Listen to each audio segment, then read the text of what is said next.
It's believed commonly that men are Eru's favorite because of their gift of mortality. However, it is not clear that Eru designated men to be his favorite over the immortal elves, or even vice versa.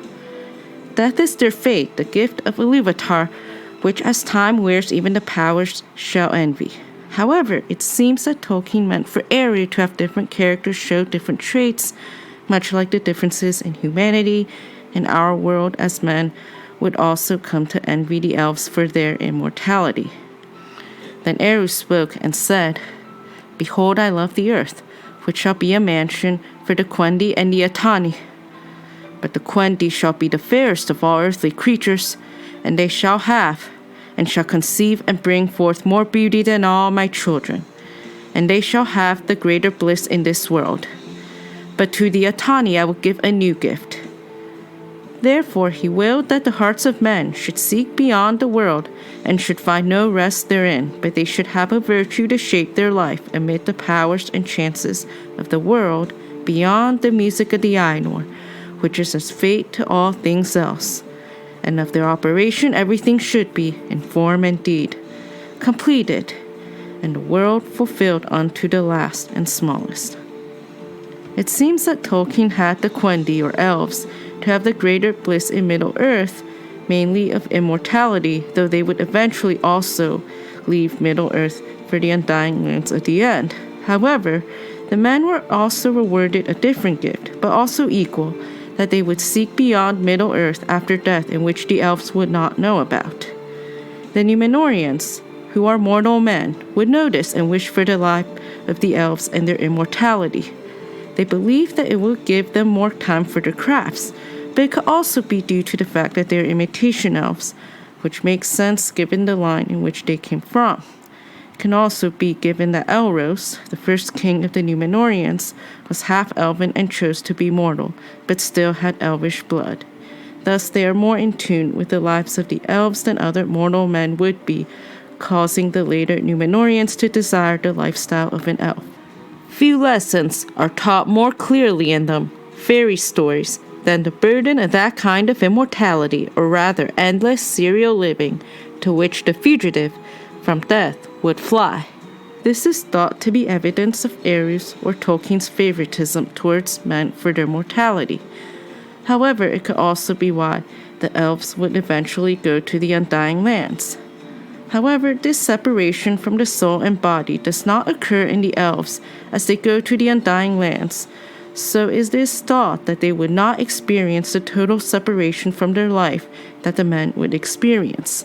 However, their timescales appear to be similar but just at different rates, which would suggest that both elves and men would get used to their respective norms of lifespan.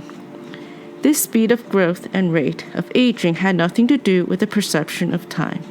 As the Eldar say of themselves, and this may in some degree also be true of men, when persons, in whole being Fea and Heroa, are fully occupied with things of deep natural concern and of delight to them, and are in great bliss and health, time seems to pass quickly and not the reverse. Despite their differences in lifespan, their concept of speed of life remains similar. Most elves would leave Middle-earth during their periods of decline.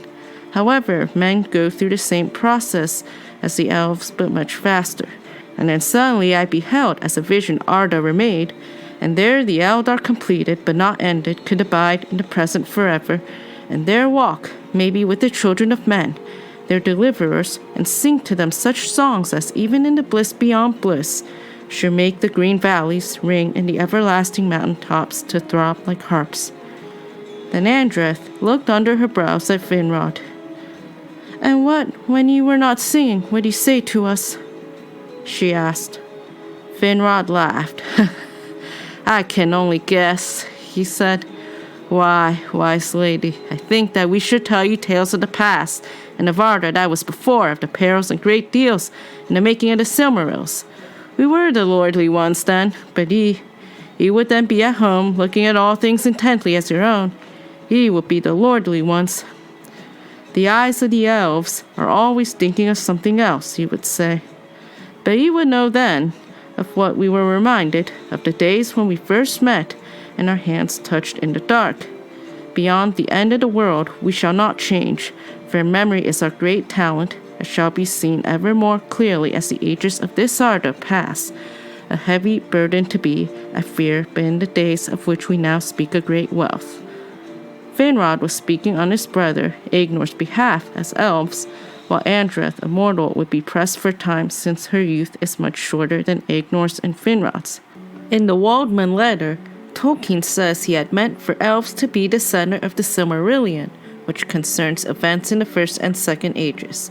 Thus, the Elves were the firstborn, and the men would come shortly after.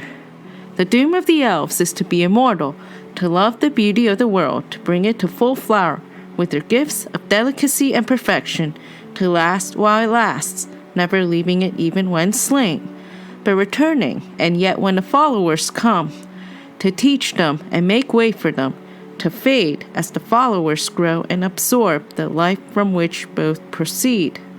The doom, or the gift of men, is mortality, freedom from the circles of the world.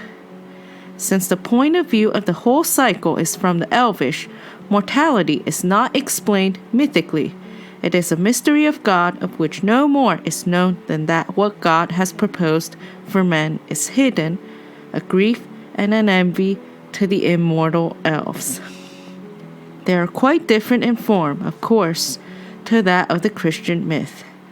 These tales are new. They are not directly derived from other myths and legends, but they must inevitably contain a large measure of ancient, widespread motives or elements.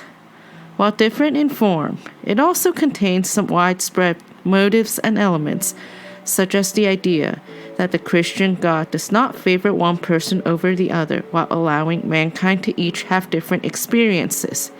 Likewise, Eru didn't particularly favor elves nor men, though he has appointed different fates for them. Lastly, both elves and men have a downfall. For the elves, it is the fall of the most gifted kindred of the elves, exile from Valinor in the farthest west, their re-entry to Middle-earth, the land of their birth, but long under the rule of the enemy, and their strife with him, and the power of evil still visibly incarnate, the events mainly based on the fate and significance of the Silmarilli, or the primeval jewels.